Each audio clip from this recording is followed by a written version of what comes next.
29 past 7 on Fiveaa. I've spoken to my next guest before about a story involving Glanville Hall here in South Australia, which is now part of the Par 3 golf link that's down there. But it goes, the story sort of begins around the turn of the century, or just before World War I anyway. And I could start this in so many different directions, I suppose, but we're going to be talking about The Strenuous Saint, which is the original book about the story, the life of William Wilkinson, which led to Percy Smith and meeting his wife and falling in love, Isabel, or meeting the girl who became his wife. And they came to Glanville Hall, and there's a whole chunk that's missing in that, but I'm going to let Mark Smith, the author of The Forgotten Explorer, tell some of the story. Mark, good evening. How are you? Good evening, Matthew. I'm well. Thanks for coming in. Tell us about William Wilkinson. Well, William Wilkinson is really one of Australia's forgotten explorers. We know names like James Cook and Burke and Wills, John McDowell Stewart, but Wilkinson is someone who I discovered in my grandfather's papers as someone worthy of being thought of in the same ilk. And he walked on along Stewart's tracks in a journey of 12,000 kilometres over 847 days from 1913 up until 1915, starting in far western Queensland and ending up down near Alice Springs just as World War I was breaking out. Okay. So he's gone across the top end of the country, basically, and come down the middle. He did. He stopped at Pine Creek for a little while, which is as far as the railway went, and he took the train to Darwin and got a few more supplies and saw some friends.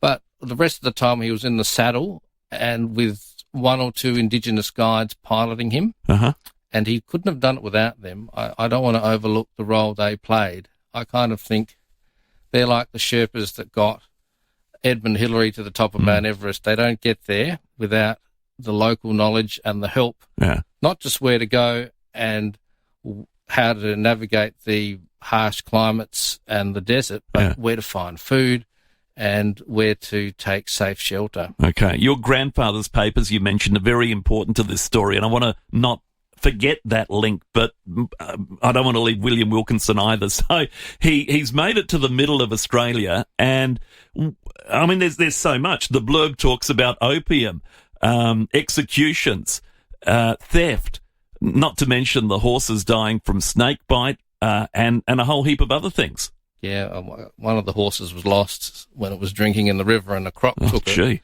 But there's so much that happened in this trip. What Wilkinson did, he witnessed the clash of culture between European settlement really pushing further than ever before into traditional Aboriginal life. And then there was disagreements over British law, cattle killed by spears by traditional people was considered theft, and then people were tried and imprisoned and executed. There were disputes over opium between some of his guides, and they were obtaining this drug from a lot of Chinese working on stations in the middle of nowhere. Where did they get it from? I think they must have got it off the ships from the pearlers up north. Okay. But then that obviously made their behaviour unreliable, and he wouldn't, his guides wouldn't help him brush down 16 horses every night and hobble them so that they didn't run away. And then some days they wake up and 6 of the 10 horses were missing out in the bush. And it had taken till 2 o'clock in the afternoon to find them all. So you lose so much time. Yeah. But in a traditional day for them, they were doing anywhere from 20 to 30 kilometres, and then having to set up camp in the middle of nowhere. But the purpose of this mission was really, Wilkinson was a priest, Anglican priest, and he was sent by his bishop, who the head office was on Thursday Island in what was called the old Diocese of Carpentaria, which took in the top part of Queensland, but all of the Northern Territory. Okay. And he said, go to Alice Springs and see if there's enough Anglicans there for us to set up the church. Right. And he certainly found that there were enough, and he wrote back to his bishop saying, look, made a call to some suitable priest, please find the ear of the right person. And 20 years later, in 1933, that happened when my grandfather was sent there as the first priest permanently in Alice Springs. Right. Okay. And this is your grandfather being Percy Smith. Percy Smith. Who had all of this in his papers. Yes, he had been given all of this by Wilkinson's widow. I think it's his second wife. And he was, at that time, in 1947, running St. Francis House at Glanville Hall down at Semaphore. And he had initially 6 boys, including Charlie Perkins and others that he brought from Alice Springs, but more were being sent and the expenses were building up. So he had to find ways to raise money. So he wrote up Wilkinson's story as a book called The Strenuous Saint, and they flogged 1,000 of them for a couple of quid each just to try and cover the cost for clothes and shoes. Wow. In that growing home for Aboriginal boys there. I'm holding a copy of that book from 1947. It looks a bit fragile. How many of these remain, do you think? Wouldn't be many. There's 2 or 3 that I have. Okay. And that's why I thought we should reprint this 80 years later. Uh-huh. We're retitling it The Australia's Forgotten Explorer. Yeah. And I've done a bit of research more about Wilkinson and a bit of a biography of him and also of Percy Smith at the start. Uh-huh. And included some interesting photos that weren't in the original edition. But there's a few surprises I found about Wilkinson in the archives. Yeah. I found that he was married twice. Mm-hmm. He before he became a priest, he came out from England and then worked as a plasterer in Sydney. And he had 7 children. Wow. Sadly, 3 of them died in infancy in the 1880s, which was common in that time. Yeah. But 2 of his sons served in the First World War, but sadly his youngest son, Norman, was killed in action in Belgium in 1916, just south from Dunkirk. So that war touched so many people and so many lives, and including Wilkinson. But these were, I think this was part of why he turned to the church and decided to become a priest, to find a deeper purpose in his life, because there's no greater pain to carry than a parent losing a child. Yeah. And I think he found some type of calmness or some type of therapy in being in the bush, which is why he did. This is just one of many trips he did that we're talking about. How many did he do? So 3 or 4. Really? Of that length, that magnitude? Not quite that length, but he was based in those remote communities. And in fact, after he retired from Northern Australia, he was sent out to work in the far west of South Australia, in Eyre Peninsula, in the Diocese of Wallachra when that was set up. And then he was at Crystal Brook in the 1920s as an older man. But he came to South Australia because Gilbert White, who was his bishop, was the first Bishop of Carpentaria, was sent to become the Bishop of Wallachra. So he thought, Wilkinson's good at doing all this outback stuff, so I'll get him down here as well. Wow. Did they meet, Percy and William Wilkinson? Did they ever? Did William Wilkinson know of Percy Smith? I don't think they ever met. Right. So, and I never met Percy Smith, but we've. That's true. We're just. That's why it's important to record these histories and share them and pass them on. Otherwise, they become lost. You've given talks on this at the History Festival, haven't you? And obviously to wide acclaim. We got a overwhelmingly positive response to the talk I did for History Month that the Lutheran Archives kindly hosted. But I was surprised that the Lutherans were interested in an Anglican priest. Right.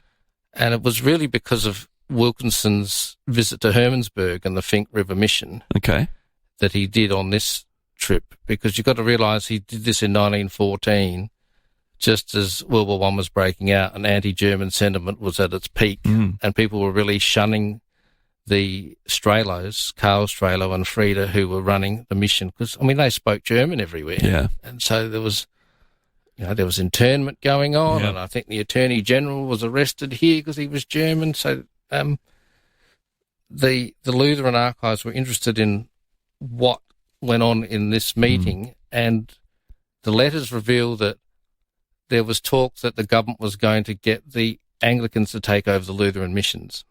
Right. And well, they did take over Lutheran schools here in South Australia. They did here. Yeah. They certainly did.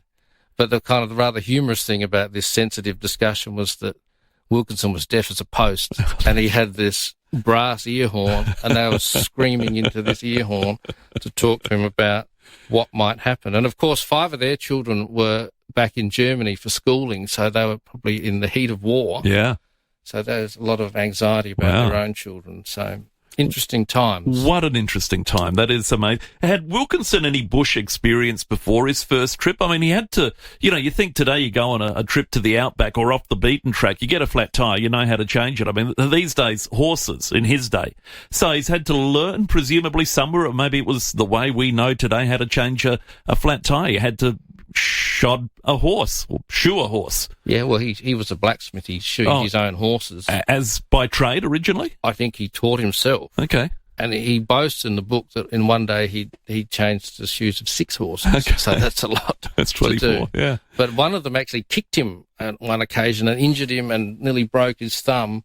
So that put him on his back for a week or two, which was an inverse to him being kind of a medicine man. He carried medicines with him and quinine and bicarb, and he would help injured linesmen who worked on the telegraph line and stockmen who'd fallen off horses. But lucky some of the telegraph linesmen were able to help him in his hour of need. It's an amazing story. And obviously a, tough, nuggety bloke.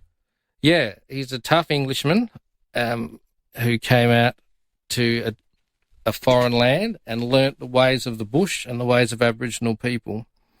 And that was what inspired my grandfather to do very much the same thing in his mission in Alice Springs, to give Aboriginal children a chance in pre-1967 White Australia policy Australia. And Charles Perkins, one of those boys you mentioned, probably the best known of the group. The best known. Yeah. Charlie obviously went on and became a uni graduate and was really leading the freedom rides of the 60s and the civil rights movement here, and of course the first Indigenous person to lead a federal government department.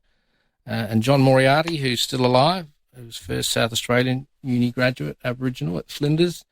He just launched an update to his biography last year, so lots of books coming out on this type of topic. All right. You and I have spoken about the second half of this story before, but the bit around Glanville Hall in Glanville, or Semaphore these days, I suppose that part of that suburb is, the former home of John Hart, well-known name in Port Adelaide, Hart Street, Hart's Mill, former premier on I think several occasions, different occasions. But a young lady named Isabel has gone up to Alice Springs. I think she had, if I remember the story right, she had a boyfriend at the time, but goes up to Alice Springs, works on the mission, and she returns to Adelaide, but over a period of time, exchanging letters with Percy, they fall in love. Yes, I found those letters in the next box after the Wilkinson box, but she was dating a young man who got called up to the army, and he was sent to Alice Springs. And so she visited him over Christmas, New Year. And because she was an Anglican, she went to the local church, and then, of course, she met Percy Smith. And he invited her to an event being held at the bungalow at the old telegraph station, where she met the Aboriginal children and the mothers for the first time. And that broke her heart, but also inspired her to do something about it. And she gave up her sedate, comfortable life in Adelaide, living on Semaphore Road, 77 Semaphore Road there, and against her mother's will, went and married the priest and moved to Alice. Wow. And then ended up coming back a few years later and then being kind of matron at St Francis House at Glanville Hall, where she'd played hockey as a girl on the grounds, which is now the golf course. Yeah. And we're writing up Isabel's story as a biography, and I'm doing that strangely in the United States with support of publishers and writers over there. So hopefully that'll come out next year and really delve into Isabel's story, which is very close to my heart because I knew her very well, and I know the Percy Smith story through her. Yeah.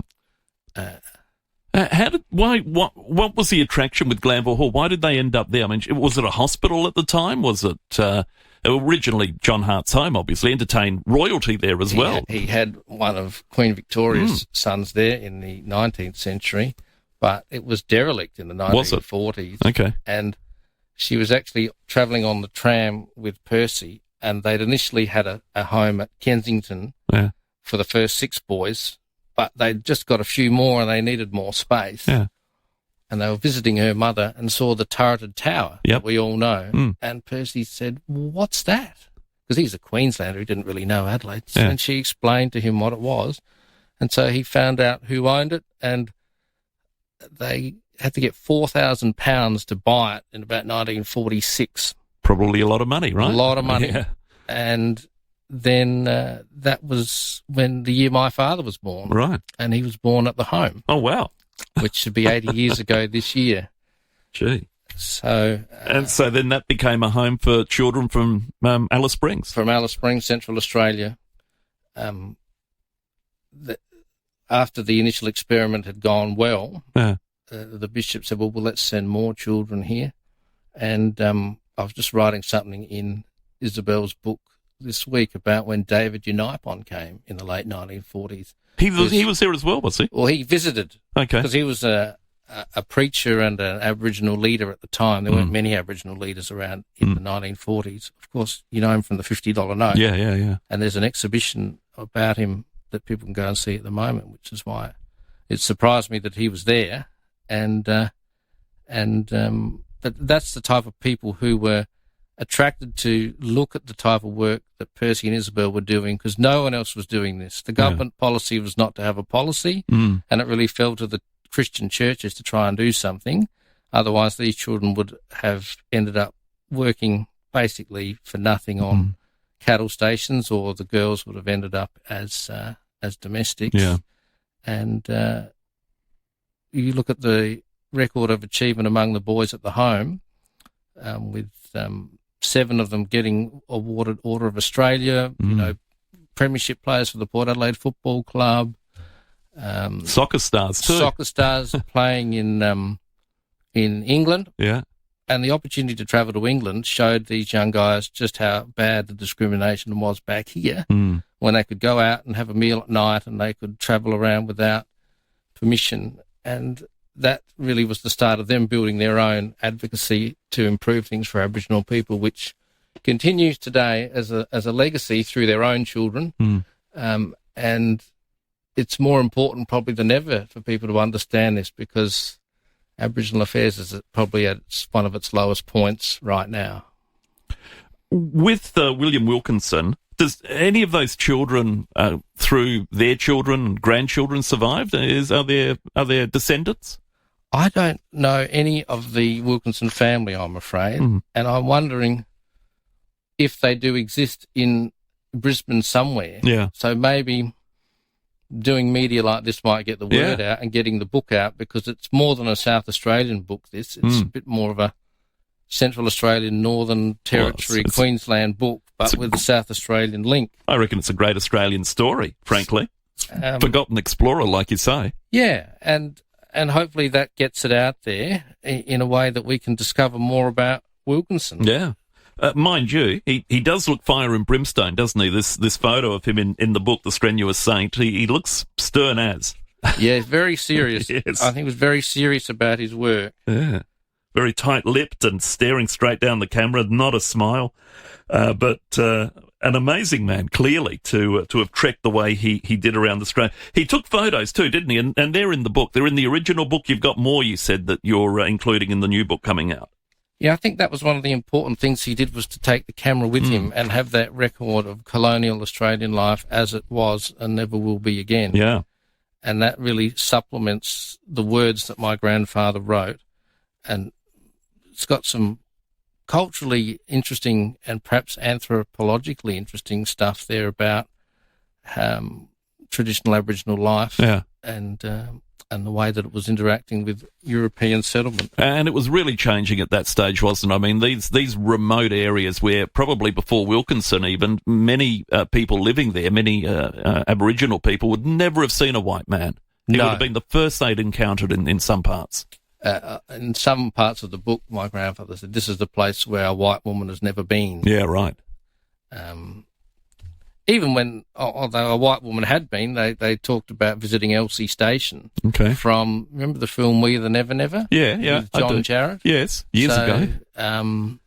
Wilkinson camped there for a while. Right. Which is where the guns lived. Okay. How about that? So all this history comes together in a little way, doesn't it? Little bits of it stringing together. Yeah, I've tried to use my history degree for something useful and piece together all sorts of interesting bits of history into this republication and reviving of Wilkinson's story. 80 years from when it was published and more than 100 years than when it happened. Yeah. When's your book coming out? It's available for pre-order now at liveheart.com.au/Wilkinson. Okay. And we hope to have a hard copy by August that we can sell to people. All right. If people just Google Australia's Forgotten Explorer, will that get... It'll come up. Yep. And it's also on the St Francis House website. Okay. All right. So Australia's Forgotten Explorer, maybe just stick with that because that's easier to remember than a website probably. It is. So go with that. And last time we spoke, you were in the process of organising at least a movie on the second half of the story around Glanville Hall.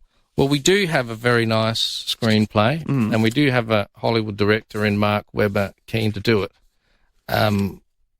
His wife, Teresa Palmer, had her 5th baby last year, which kind of has taken up a lot of Mark's time. Yeah, I'm sure. And she's been dragged onto one of Russell Crowe's movies recently, and they've moved across continents. So tell Russ to get his priorities right. Russell's thrown a bit of a spanner in the works, but I think what we'll do is once the biography comes out, it'll give us a chance to look at the screenplay again. Okay. And perhaps make it a bigger event of the story of Isabel than I'd initially planned. Well, So- you could incorporate this into it, couldn't you? The William Wilkinson story. Well, it is part of it. Yeah, absolutely.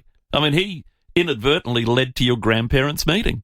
He did. Well, he inspired Percy Smith to do what he did with his life and with Indigenous people, and that and then his story helped them raise a bit of money to help the boys that they were caring for. Yeah. And I'm trying to sell a book to raise a bit of money to tell the story of Isabel. So it's all standing on the shoulders of people before, but I think it demonstrates the importance of understanding our heritage and where we come from, so that it doesn't get lost. And, you know, in these days, as in today, you think about upending your life and, say, moving to Alice Springs. Well, you can make that decision this morning and be there by 6 p.m. You can make the decision at 6 a.m. and be there by 6 p.m. if you really wanted to in Alice Springs. In the 1915s or even 1940s, I mean, that was... 3 days by train took my yeah. grandmother, and, you know, they had to change a train at Tarawi where the gauge of the line changed, which is, of course, where MacArthur stopped and said the famous line, "I shall return." Yeah. And that's a little bit in the Isabel Smith, Percy Smith story. Okay. He came through Alice Springs in March 1942. Did they meet him? Well, I think they saw him going to a picture. Right. Because he was evacuated from the Philippines, if you remember. Had his wife and son. Yeah, that's right. And he spent a night in Alice, and he wanted to see a Western. Okay. I mean, he's American. And there were quite a number of American troops in Alice Springs, and they were part of the group that Percy Smith was supporting at his church. Right. So word got around Little Alice Springs pretty quickly that the great general was in town, even though he was trying to keep it secret. Yeah. But that's put Tarawi on the map. Yep. But has. Going back to your question, 3 days to get to Alice Springs from Adelaide. And I don't think my grandmother had ever experienced heat like that in conditions. Yeah. You know, even though Adelaide is hot, you know, she was at semaphore, so you've got the relief of the beach at least. Yeah, that's right. And then the super cold nights, particularly this time of year in Alice. Yeah. And they didn't have air conditioning or insulation or modern comforts that we have. So really, I don't know how they did it. No. And I take my hat off to them and what they did in their lives of service to others. Mark, it's a fascinating story. Good luck with the book and the film when that is ready to go, and maybe a longer screenplay with some of this story incorporated, the William Wilkinson bit into Isabel's story of travelling to Alice and meeting your grandfather and falling in love and all the rest of it, coming down, setting up Glanville Hall. It's a fascinating story and pretty unknown, I reckon, in South Australia. So good on you for getting it out there. Thank you for coming in. Thank you so much. Mark Smith, my guest tonight. The latest book, or the book that's coming out, is available now, pre-order, Australia's Forgotten Explorer.